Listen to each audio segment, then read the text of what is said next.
Okay, so for this exercise, we will be using the pivot dataset. This is pre-prepared, but it includes the same data as what we have used in our text function exercise. So we still have the company names here, the registration code, industry code, business code, registration year, region, short name, industry, and 2018 and 2019 revenue.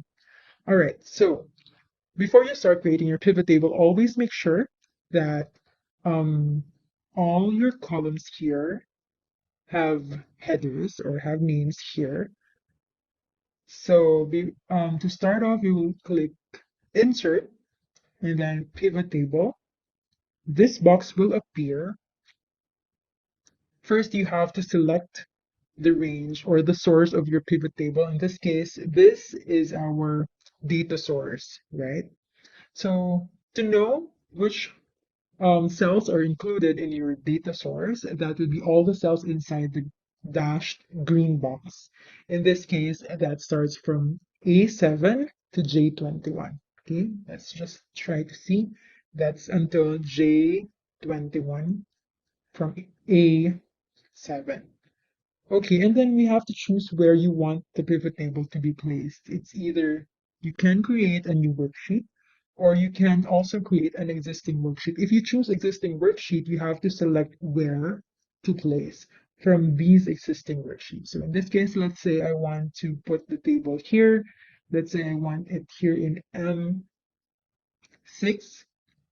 So it will be written here that I want it here in M6.